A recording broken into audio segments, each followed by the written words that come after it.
آج شب برات کی رات آسمان پر تمام نبیوں اور فرشتوں نے یہ تسبیح پڑھی۔ اللہ کا وعدہ ہے جو یہ تسبیح پڑھے گا دنیا کی جو چیز مانگے گا میں دوں گا۔ محترم ناظرین، جس گھر میں یہ مبارک تسبیح پڑھی جاتی ہے اس گھر میں فرشتے اللہ کی رحمتیں لے کر نازل ہوتے ہیں، اور جو یہ تسبیح پڑھے گا دنیا کی جو چیز مانگے گا اللہ تعالیٰ اسے دے دے گا، اور وہ گھر چند دنوں میں ہی کروڑ پتی بن جاتا ہے۔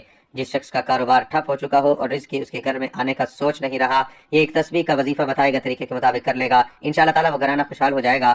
اگر آپ بھی چاہتے ہیں کہ آپ کی تقدیر اور قسمت بدل جائے تو آج کا وظیفہ بہت ہی مستند اور مجرب ہے۔ جو شخص کسی کاروبار اعتبار سے بھی امال و دولت کی وجہ سے پریشان ہے، اس شخص کو چاہیے یہ عمل، یہ وظیفہ کثرت کے ساتھ چلتے پھرتے پڑھ لے، انشاءاللہ تعالیٰ وہ شخص ہر قسم کے نقصانات سے بچ جائے گا۔ اس عمل کی برکت سے انشاءاللہ تعالیٰ اللہ پاک آپ کے رزق اور کاروبار میں بے پناہ برکتیں اور فضیلت عطا فرمائے گا، آپ کے رزق اور مال و دولت کو کشادہ کر دے گا، ہر پریشانی سے بچائے گا، ہر مصیبت اور دکھ سے محفوظ ہو جائے گا، دنیا بھر میں کوئی بھی شخص اس کے ساتھ زیادتی نہیں کر سکے گا، کامیابی ہی کامیابی ملے گی۔ اگر کوئی بھی کاروبار کرے گا یعنی تجارت کرے گا اس کو دگنا نفع ہوگا، یعنی اگر وہ شخص مٹی میں ہاتھ ڈالے گا تو وہ بھی سونا بن جائے گی۔ اگر آپ نے یہ وظیفہ ہمارے بتائے گئے طریقے کے مطابق مکمل کیا تو یقین مانیے کہ انشاءاللہ تعالیٰ اللہ پاک آپ کو اتنا رزق عطا فرمائے گا کہ آپ کی جان پہچان کے لوگ آپ پر رشک کریں گے۔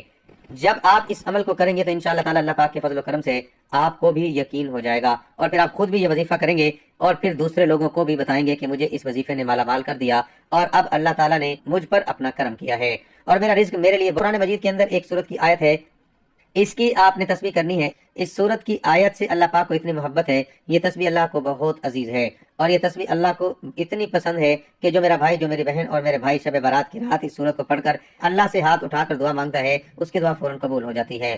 ناظرین، اگر آپ کو اس پوری دنیا کی سلطنت چاہیے، آج تک آپ کو جو نہیں ملا، اس تسبیح کو ایک مرتبہ کسی نماز کے بعد پڑھ کر دیکھ لیں۔ اس تسبیح کو پڑھنے کے بعد آپ ہاتھ اٹھا کر جو بھی مانگو گے آپ کے ہاتھ بعد میں نیچے آئیں گے، آپ کی دعا پہلے قبول ہو جائے گی، اور دعا مانگنے کے بعد فوراً بعد 1 سے 2 گھنٹے کے اندر اندر آپ اپنی آنکھوں سے دیکھیں گے معجزہ، جو کچھ آپ نے اللہ سے مانگا ہے فوراً آپ کو مل جائے گا۔ ناظرین، یہ اللہ کا کلام ہے، قرآن مجید اللہ پاک کی ایسی کتاب ہے، اللہ پاک نے دنیا کے شروع ہونے سے آج تک اور قیامت تک اس کی حفاظت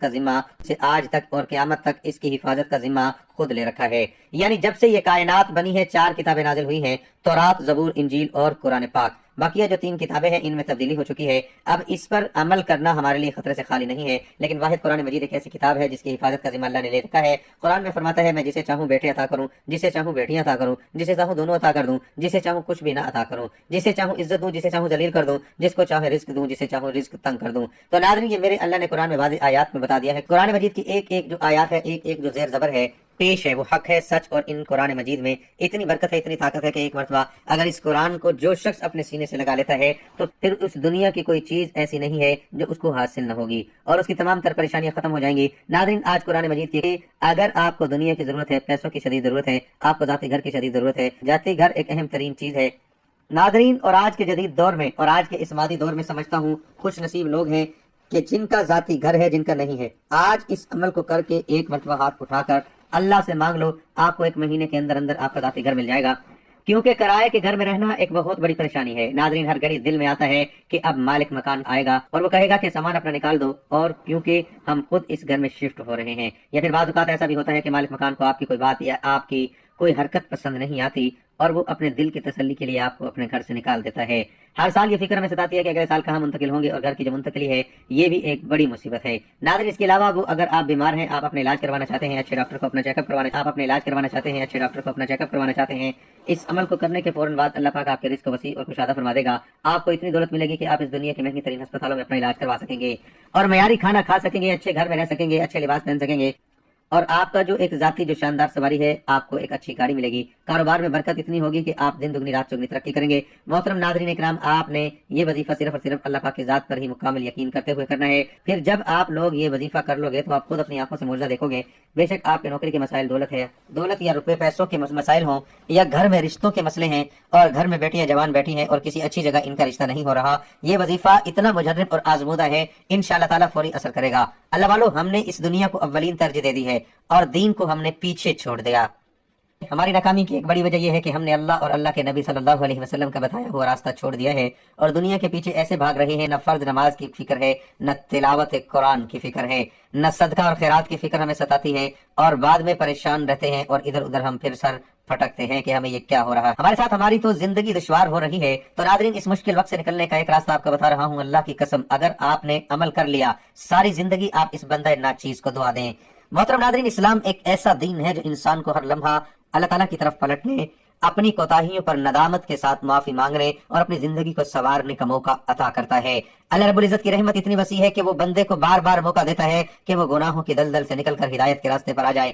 انہی عظیم مواقع میں سے ایک موقع شب برات کی بابرکت رات بھی ہے کہ 15ویں رات کو آتی ہے۔ عوام میں یہ بات مشہور ہے کہ اس رات ایک خاص تسبیح یا عبادت کے ذریعے پچھلے اور آنے والے تمام گناہ معاف ہو جاتے ہیں، اور اصل اسلامی تعلیمات ہمیں اس رات کی روح کو سمجھنے، اخلاص کے ساتھ عبادت کرنے اور حقیقی توبہ کی طرف متوجہ کرتی ہے۔ تو ہماری آج کی ویڈیو شب برات میں ایک ایسی تسبیح پڑھنے کے حوالے سے ہے کہ جو انسان اپنے گناہوں کو تصور میں لاتے ہوئے ان پر ندامت اور شرمندگی محسوس کرتے ہوئے یہ تسبیح پڑھ لیتا ہے تو اللہ تعالیٰ سے جو مانگے اللہ تعالیٰ اسے عطا کرتا ہے۔ یہ تسبیح آپ لازمی پڑھ لیجئے گا کیونکہ پورے سال میں یہ موقع صرف ایک بار ملتا ہے۔ تو یہ کون سی بابرکت تسبیح ہے، اس کے بارے میں جاننے کے لیے گزارش ہے ویڈیو کو آخر تک لازمی دیکھیے گا۔ ناظرین، قرآن مجید میں اللہ تعالیٰ نے بار بار اپنی رحمت اور مغفرت کا ذکر فرمایا ہے۔ ارشاد باری تعالیٰ ہے، قُلْ يَا عِبَادِيَ الَّذِي أَسْرَفُوا عَلَىٰ أَنفُسِهِمْ لَا تَقْنَطُوا مِنْ رَحْمَةِ اللَّهِ إِنَّ اللَّهَ لَا تَقْنَطُوا مِنْ رَحْمَةِ اللَّهِ إِنَّ اللَّهَ يَغْفِرُ الذُّنُوبَ جَمِيعًا، یعنی اے میرے بندو، جنہوں نے اپنی جانوں پر زیادتی کی ہے اللہ کی رحمت سے نا امید نہ ہو، بے شک اللہ تمام گناہوں کو معاف فرما دیتا ہے۔ یہ آیت شب برات کے پیغام کی بنیاد ہے کہ مایوسی نہیں بلکہ امید اور رجوع کا راستہ اختیار کیا جائے۔ شب برات ایک ایسی بابرکت رات ہے جو مومن کے دل میں امید کی شمع روشن کرنے کے لیے آتی ہے، نہ کہ اسے مایوسی اور خوف میں مبتلا کرنے کے لیے۔ اسلام کا مزاج یہ نہیں کہ بندے کو اس کی کوتاہیوں کی وجہ سے نا امیدی کے اندھیروں میں دھکیل دیا جائے، بلکہ قرآن و سنت کے بار بار انسان کو یہ یقین دلاتے ہیں کہ اللہ تعالیٰ کی رحمت اس کے گناہوں سے کہیں زیادہ وسیع ہے۔ شب برات دراصل اسی رحمت، مغفرت اور رجوع اللہ کی یاد دہانی ہے تاکہ انسان اپنی زندگی پر نظر ثانی کرے اور مایوسی چھوڑ کر امید کا دامن تھام لے۔ مایوسی شیطان کا سب سے بڑا ہتھیار ہے۔ جب انسان اپنے گناہوں کو یاد کر کے یہ سوچتا ہے کہ اب اس کی معافی ممکن نہیں، تو در حقیقت وہ اللہ تعالیٰ کی رحمت کو محدود سمجھنے کی غلطی کرتا ہے۔ قرآن مجید میں اللہ تعالیٰ واضح طور پر فرماتے ہیں، اللہ کی رحمت سے نا امید نہ ہو۔ شب برات اسی پیغام کو تازہ کرتی ہے کہ چاہے گناہ کتنے ہی زیادہ کیوں نہ ہو، اگر بندہ سچے دل سے اللہ کی طرف رجوع کرے تو در رحمت بند نہیں ہوتا۔ اس رات کی اصل یہ روح یہ ہے کہ انسان ماضی کے بوجھ کو اللہ کے حضور رکھ دے اور امید کے ساتھ نئے سفر کا آغاز کرے۔ شب برات میں امید اختیار کرنے کا پہلا قدم اللہ تعالیٰ کی معرفت ہے۔ جب انسان یہ پہچان لیتا ہے کہ اس کا رب غفور الرحیم ہے، ستار العیوب ہے اور توبہ کرنے والوں کو پسند کرتا ہے، تو اس کے دل سے مایوسی خود بخود ختم ہونے لگتی ہے۔ اللہ تعالیٰ بندے کے ایک آنسو کو بھی رائے گاہ نہیں جانے دیتا، بلکہ اس کے دل کی کیفیت کو دیکھتا ہے۔ اس لیے اس رات محض اعمال کی کثرت پر نہیں بلکہ دل کے اخلاص پر توجہ دینی چاہیے۔ رجوع اللہ کا دوسرا اہم پہلو سچی توبہ ہے۔ توبہ کا مطلب صرف زبان سے معافی مانگ لینا نہیں بلکہ دل میں ندامت، گناہ چھوڑنے کا پختہ ارادہ اور آئندہ زندگی میں بہتری کی کوشش شامل ہے۔ شب برات ہمیں یہ موقع دیتی ہے کہ ہم اپنے نفس کا محاسبہ کریں، اپنی کمزوریوں کو پہچانیں اور اللہ کے سامنے عاجزی کے ساتھ اعتراف کریں۔ جب بندہ اس کیفیت کے ساتھ توبہ کرتا ہے تو امید اس کے دل میں جڑ پکڑ لیتی ہے۔ اس رات مایوسی سے نکلنے کا ایک مؤثر ذریعہ دعا ہے۔ دعا بندے اور رب کے درمیان سب سے مضبوط رشتہ ہے۔ جب انسان خاموش رات میں اللہ کے سامنے ہاتھ پھیلا کر اپنے دکھ، غلطیاں اور خواہشات بیان کرتا ہے تو اس کے دل کا بوجھ ہلکا ہو جاتا ہے۔ شب برات میں مانگی جانے والی دعا ہمیں یہ احساس دلاتی ہے کہ ہم اکیلے نہیں بلکہ ایک مہربان رب ہماری بات سن رہا ہے۔ یہی احساس امید کو زندہ رکھتا ہے۔ رجوع کا ایک اہم پہلو دل کی صفائی بھی ہے۔ حدیث پڑھنے والے محروم رہ سکتے ہیں، اس لیے شب برات میں امید کا راستہ اختیار کرنے کے لیے ضروری ہے کہ انسان اپنے دل کو حسد، نفرت اور دشمنی سے پاک کرے۔ جب دل ہلکا ہوتا ہے تو اللہ کی رحمت کو قبول کرنے کے لیے زیادہ آمادہ ہو جاتا ہے۔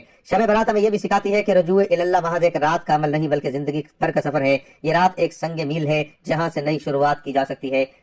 اگر بندہ اس رات یہ نیت کر لے کہ وہ نماز کی پابندی کرے گا، حلال و حرام کا خیال رکھے گا اور لوگوں کے حقوق ادا کرنے کی کوشش کرے گا تو یہی نیت امید کی مضبوط بنیاد بن جاتی ہے۔ مایوسی سے نکلنے کا ایک طریقہ یہ ہے کہ انسان اللہ کی نعمتوں کو یاد کرے جو وہ اپنی زندگی پر نظر ڈالتا ہے اور دیکھتا ہے کہ باوجود گناہوں کے اللہ نے اسے صحت، رزق، عزت اور مواقع عطا کیے، تو اس کے دل میں شکر اور امید دونوں پیدا ہوتے ہیں۔ شب برات اسی شعور کو جگاتی ہے کہ اگر اللہ نے اب تک نوازا ہے تو آئندہ بھی مایوس نہیں کرے گا۔ اسی طرح قرآن میں ایک اور مقام پر فرمایا گیا، ان ربک واسع المغفرہ، تمہارا رب بڑی وسیع مغفرت والا ہے۔ شب برات اسی وسعت مغفرت کی یاد دہانی کراتی ہے کہ اللہ تعالیٰ بندوں کے اعمال پر نظر فرماتا ہے اور ان کے دلوں کے حال کو جانتا ہے۔ احادیث مبارک میں بھی شعبان کی اس رات کی خاص فضیلت کا ذکر ملتا ہے۔ حضرت عائشہ رضی اللہ عنہما سے روایت ہے کہ نبی کریم صلی اللہ علیہ وسلم نے فرمایا، اللہ تعالیٰ شعبان کی 15ویں رات آسمان دنیا پر نزول فرماتا ہے اور قبیلہ کلب کی بکریوں کے بالوں سے بھی زیادہ لوگوں کی مغفرت فرماتا ہے۔ اگرچہ محدثین اس حدیث کی اسناد پر گفتگو کی ہے، لیکن مجموعی طور پر کئی روایات مل کر اس رات کی فضیلت کی طرف اشارہ کرتی ہیں۔ ایک اور حدیث میں آتا ہے کہ رسول اللہ صلی اللہ علیہ وسلم نے فرمایا، اللہ تعالیٰ اس رات تمام مخلوق کی طرف نظر رحمت فرماتا ہے اور مشرک اور کینہ رکھنے والے کے سوا سب کو معاف فرما دیتا ہے۔ یہ سبق دیتی ہے کہ محض تسبیح پڑھ کر لینا کافی نہیں، بلکہ دل کو بغض، کینہ، حسد اور شرک جیسی بیماریوں سے پاک کرنا بھی ضروری ہے۔ قرآن مجید میں توبہ کی اہمیت پر بھی زور دیا گیا ہے۔ وَتُوبُوا إِلَى اللَّهِ جَمِيعًا أَيُّهَا الْمُؤْمِنُونَ لَعَلَّكُمْ تُفْلِحُونَ۔ اے ایمان والو، تم سب اللہ کی طرف توبہ کرو تاکہ تم فلاح پا سکو۔ شب برات اسی اجتماعی توبہ اور انفرادی اصلاح کی دعوت دیتی ہے۔ ایک اور قرآنی آیت میں فرمایا گیا، ان اللہ یحب التوابین ویحب المتطہرین۔ اللہ توبہ کرنے والوں اور پاک رہنے والوں کو پسند فرماتا ہے۔ اس آیت کی روشنی میں شب برات کی اصل روح یہ ہے کہ انسان ظاہری اور باطنی دونوں طرح کی پاکیزگی اختیار کرے۔ احادیث میں نفل عبادت، دعا اور استغفار کی ترغیب دی گئی ہے۔ نبی اکرم صلی اللہ علیہ وسلم کا فرمان ہے، عقل مند وہ ہے جو اپنے نفس کا محاسبہ کرے اور موت کے بعد کے لیے عمل کرے۔ شب برات محاسبہ نفس کا بہترین موقع ہے کہ انسان اپنی زندگی پر نظر ڈالے، پچھلے گناہوں پر ندامت کرے اور آئندہ زندگی کو اللہ کی مرضی کے مطابق گزارنے کا عزم کرے۔ ناظرین، شب برات چونکہ سال میں ایک مرتبہ آتی ہے، اس لیے یہ ایک یاد دہانی ہے کہ زندگی تیزی سے گزر رہی ہے اور ہمیں اللہ تعالیٰ سے اپنے تعلق کو مضبوط کرنا چاہیے، اور طالب مضبوط کرنے کے لیے کیے گئے اعمال میں اصل چیز اخلاص، سچی توبہ، حقوق العباد کی ادائیگی اور مسلسل نیکی کی کوشش کرنا ہے۔ قرآن کی یہ آیت دلوں کو ہلا دینے کے لیے کافی ہے۔ کیا ایمان والوں کے لیے ابھی وہ وقت نہیں آیا کہ ان کے دل اللہ کے ذکر کے لیے جھک جائیں؟ شب برات اسی سوال کا جواب ہے۔ یہ رات ہمیں پکارتی ہے کہ ہم رسموں سے نکل کر روح عبادت کی طرف آئیں، محض تسبیح کی گنتی پر نہیں بلکہ دل کی کیفیت پر توجہ دیں اور اللہ تعالیٰ کے حضور سچے دل سے جھک جائیں۔ اگر ایسا ہو جائے تو انشاءاللہ یہ رات ہماری پوری زندگی کا رخ بدل سکتی ہے۔ ناظرین، یہ تسبیح دراصل بندے اور اس کے رب کے درمیان ایک مضبوط رشتہ قائم کرتی ہے۔ یہ بندے کو یہ احساس دلاتی ہے کہ وہ اکیلا نہیں ہے، اس کا ایک رب ہے جو اس کی ہر آس سن رہا ہے، اس کے ہر دکھ کو جانتا ہے اور اس کے ہر آنسو کی قدر کرتا ہے۔ جب بندہ شب برات میں اس تسبیح کو پڑھتا ہے تو اس کے دل پر جمی ہوئی مایوسی کی گرد صاف ہونے لگتی ہے، اس کے اندر امید کی شمع روشن ہو جاتی ہے اور اسے یہ یقین نصیب ہوتا ہے کہ میرے رب مجھے کبھی خالی ہاتھ نہیں لوٹائے گا۔ دنیا کے خزانے ہوں یا آخرت کی نعمتیں، دونوں کا راستہ اللہ کے ذکر سے ہو کر گزرتا ہے۔ جو شخص اس تسبیح کو شب برات میں پڑھ لیتا ہے، اس کے رزق میں برکت آتی ہے، اس کے معاملات میں آسانی پیدا ہوتی ہے، اس کے گھر میں سکون اترتا ہے اور اس کے دل میں ایک عجیب سا اطمینان بس جاتا ہے جو دنیا کی کسی نعمت سے حاصل نہیں ہو سکتا۔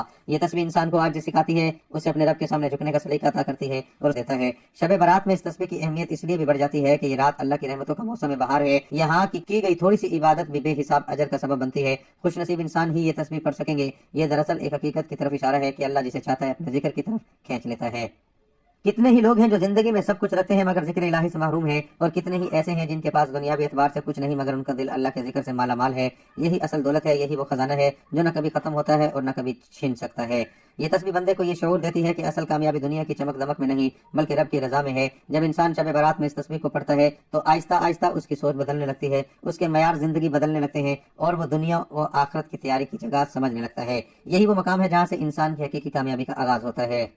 شب برات میں اس تسبیح کو پڑھنا دراصل اللہ تعالیٰ کی بے پایہ رحمت کو سن ہوئے انسان کے روح کو اس قابل بنا دیتی ہے کہ وہ اللہ کی رحمتوں میں غوطہ زد ہو سکے۔ جو شخص شب برات میں اس تسبیح کا اہتمام کر لیتا ہے، اس کے لیے زندگی آسان ہو جاتی ہے، اس کے گناہوں کا بوجھ اتر جاتا ہے، اس کا دل عبادت کی طرف مائل ہو جاتا ہے اور اس کی روح اللہ کے قرب کا مزہ چکھنے لگتی ہے، اور اللہ تعالیٰ سے جو مانگے اللہ تعالیٰ اسے عطا کرتا ہے۔ یہی وہ راز ہے کہ جو حضور صلی اللہ علیہ وسلم بھی شب برات میں کثرت سے ذکر فرمایا کرتے تھے، تاکہ امت کو یہ سبق ملے کہ یہ سب تسبیح کوئی عام عمل نہیں بلکہ ایک روحانی دعوت ہے، ایک ایسا دروازہ ہے جو بندے کو رب کے حضور لے جاتا ہے۔ یہ تسبیح ہمیں یہ پیغام دیتی ہے کہ اگر تم نے اپنے زندگی میں واقعی سکون، برکت اور کامیابی چاہنی ہے تو اللہ کے ذکر کو اپنا سہارا بنا لو۔ جو شخص اس تسبیح کو اخلاص کے ساتھ پڑھتا ہے، اس کے دل میں نور اترتا ہے، اس کے اگلے پچھلے سارے گناہ معاف ہو جاتے ہیں، اس کی دعائیں قبولیت کے قریب ہو جاتی ہیں، اس کے نصیب کے بند دروازے کھلنے لگتے ہیں، اگلے پچھلے سارے گناہ معاف ہو جاتے ہیں، اس کی دعائیں قبولیت کے قریب ہو جاتی ہیں، اس کے نصیب کے بند دروازے کھلنے لگتے ہیں اور اسے دنیا و آخرت کی قیمتی خزانے مل جاتے ہیں۔ لہذا شب برات میں اس تسبیح کو پڑھنا اپنے آپ کو اللہ کی رحمتوں کے حوالے کر دینے کے مترادف ہے۔ یہ ایک ایسا سفر ہے جو دل کی اصلاح سے شروع ہو کر روح کی بلندی تک جاتا ہے۔ جو شخص نصیب اور اس سفر پر قدم رکھ لیتا ہے، اس کے لیے دنیا کی مشکلات آسان ہو جاتی ہے اور آخرت کی کامیابی یقینی ہو جاتی ہے۔ یہی وجہ رات ہے جو اس تسبیح کو عام اذکار سے ممتاز بناتا ہے، اور یہی وہ حقیقت ہے جو ثابت کرتی ہے کہ واقعی انسان اس تسبیح کے ذریعے اپنے گناہوں کی بخشش کروا کر اللہ کی رحمت اور برکتوں کو پا سکتا ہے اور اس کے فضل کا حقیقی حقدار بن سکتا ہے۔ ناظرین، شب برات اسلام کی ان بابرکت راتوں میں سے ہے جو انسان کو محض عبادت کا موقع ہی نہیں دیتی بلکہ اپنی پوری زندگی پر نظر ثانی، اصلاح نفس اور اللہ تعالیٰ کی طرف سچے رجوع کا پیغام بھی دیتی ہے۔ اسلام کا تصور عبادت اس سے کہیں وسیع اور گہرا ہے۔ شب برات کی اصل روح اس وقت مکمل ہوتی ہے جب بندہ حقوق اللہ اور حقوق العباد دونوں کو سمجھ کر ادا کرنے کی سنجیدہ کوشش کرے، کیونکہ یہی دونوں مل کر ایک متوازن زندگی کی بنیاد بنتے ہیں۔ شب برات میں اللہ تعالیٰ کے ذکر و اذکار اور اس کی تسبیحات کرتے ہوئے دعا مانگتے وقت بندے کو چاہیے کہ وہ صرف دنیاوی خواہشات ہی نہ مانگے بلکہ ہدایت، تقوی، اخلاص اور ثابت قدمی کی دعا بھی کرے۔ استغفار بندے کو یہ شعور دیتا ہے کہ وہ کامل نہیں بلکہ اللہ کی رحمت کا محتاج ہے۔ اگر حقوق اللہ کا تعلق اللہ تعالیٰ سے ہے تو حقوق العباد کا تعلق اللہ کی مخلوق سے ہے، اور اسلام میں ان حقوق کی اہمیت اتنی زیادہ ہے کہ صرف عبادت کے ذریعے انہیں نظر انداز نہیں کیا جا سکتا۔ احادیث میں واضح طور پر بتایا گیا ہے کہ اللہ تعالیٰ اپنے حقوق تو معاف فرما دیتا ہے، لیکن بندوں کے حقوق اس وقت تک معاف نہیں ہوتے جب تک حقدار خود معاف نہ کرے۔ شب برات میں حقوق العباد اب تک معاف نہیں ہوتے جب تک حقدار خود معاف نہ کرے۔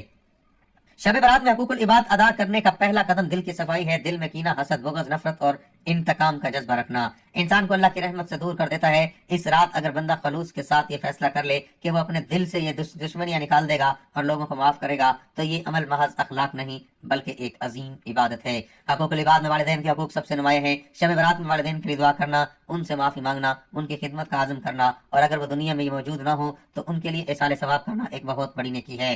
والدین کی رضا اللہ کی رضا کا ذریعہ بنتی ہے اور ان کی ناراضگی عبادتوں کو بھی بے اثر کر سکتی ہے۔ اسی طرح بیوی، شوہر اور بچوں کو حقوق بھی انتہائی اہم ہے۔ گھریلو ناانصافیاں، سخت کلامی، بدسلوکی اور غفلت وہ چیزیں ہیں جو بظاہر عبادت گزار انسان کو بھی اللہ کے نزدیک جواب دے لے اور اپنے رویے کی اصلاح کا فیصلہ کرے۔ حقوق العباد میں مالی حقوق کی ادائیگی بھی شامل ہے۔ کسی کا قرض دبائے رکھنا، ناجائز منافع، دھوکہ دہی، ملازم کی اجرت روکنا یا وراثت میں ناانصافی کرنا ایسے گناہ ہیں جو محض نفل عبادت سے معاف نہیں ہوتے۔ شب برات میں اگر انسان یہ نیت کر لے کہ وہ قرض ادا کرے گا، حق واپس کرے گا یا کم از کم اس کی سنجیدہ کوشش کرے گا تو یہی نیت اس کی اصلاح کا آغاز بن سکتی ہے۔ رشتہ داروں، پڑوسیوں اور معاشرے کے دیگر افراد کے حقوق بھی بہت اہم ہے۔ قطع تعلقی، بد زبانی، غیبت اور بہتان وہ چیزیں ہیں جو نیکیوں کو ضائع کر دیتی ہیں۔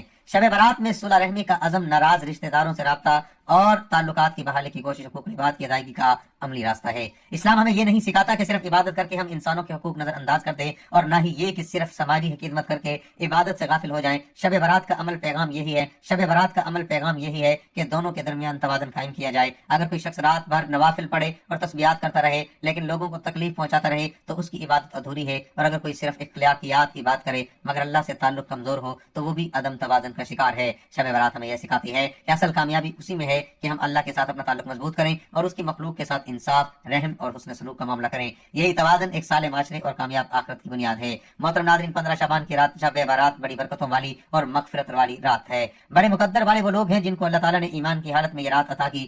ہم سب کو چاہیے کہ اس رات اللہ کی بارگاہ میں اپنے گناہوں کی توبہ مانگیں، استغفار کریں۔ کیسے توبہ مانگیں، کیسے اپنے گناہوں کی معافی مانگیں؟ بڑا آسان طریقہ ہے گناہوں کی معافی مانگنے کا۔ اس رات تنہائی میں بیٹھ کر اپنے گناہوں کو یاد کریں، اپنے ماضی کو دیکھیں۔ یاد کریں گے تو آپ کے سامنے پر ساری راتیں، سارے دن آ جائیں گے، آپ کی تنہائیاں بھی آ جائیں گی اور آپ کے گناہ بھی آ جائیں گے۔ تو بس ناظرین، ان گناہوں کو یاد کر کے ایک بار آپ صرف کہہ دیں، اے اللہ تو میرا مالک ہے، تو میرا رب ہے، تو نے منع کیا تھا کہ یہ گناہ نہ کرنا کیونکہ یہ گناہ دوزخ میں لے جاتے ہیں۔ اے میرے رب کریم، میں یہ گناہ کر بیٹھا، مجھ سے یہ غلطی ہو گئی، اے اللہ اب میں تیری بارگاہ میں شرمسار ہوں، شرمندہ ہوں، اپنے گناہوں کی معافی مانگتا ہوں۔ اے میرے رب کریم، مجھے معاف کر دے، میں آئندہ یہ گناہ نہیں کروں گا، جب تک میری سانسیں چل رہی ہیں میں تیرے احکامات کی پابندی کروں گا۔ بس اتنا کہہ دے، دل سے اور پکا ارادہ کر لے کہ اب میں ان راہوں پر جو راہیں اللہ کو ناراض کرتی ہیں ان راہوں پر نہیں چلوں گا۔ رب کعبہ کی قسم، ابھی آپ کی معافی پوری ادا نہیں ہوگی۔ اللہ رب العالمین آپ کی پچھلی زندگی کے سالوں کے سارے گناہ آپ میں صرف اس بول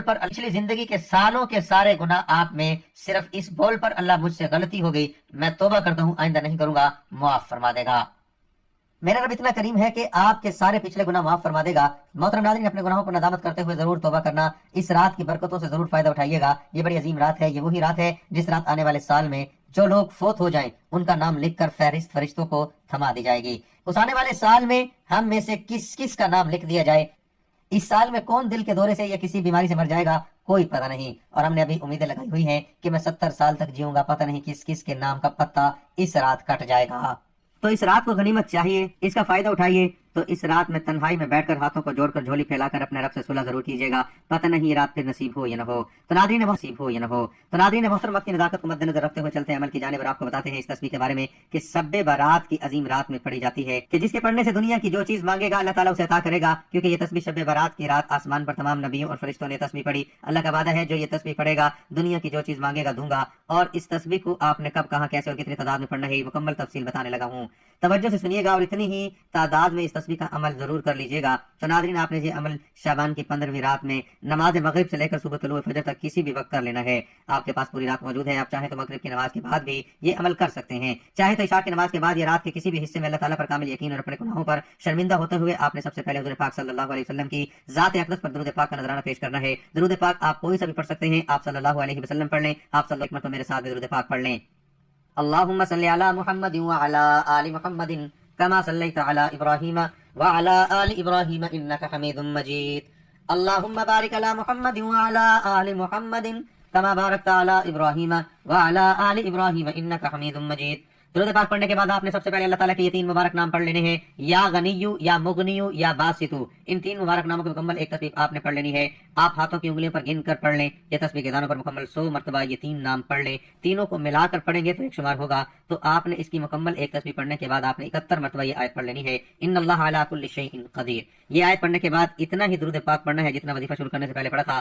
وظیفے کے بعد اللہ پاک سے گڑ گڑا کر دعا مانگنی ہے، اللہ تعالیٰ میرا سنانا اور آپ کا سننا اپنی پاک بارگاہ الہی میں منظور فرمائے، آمین۔ اللہ تعالیٰ ہمارا حامی اور ناصر ہو۔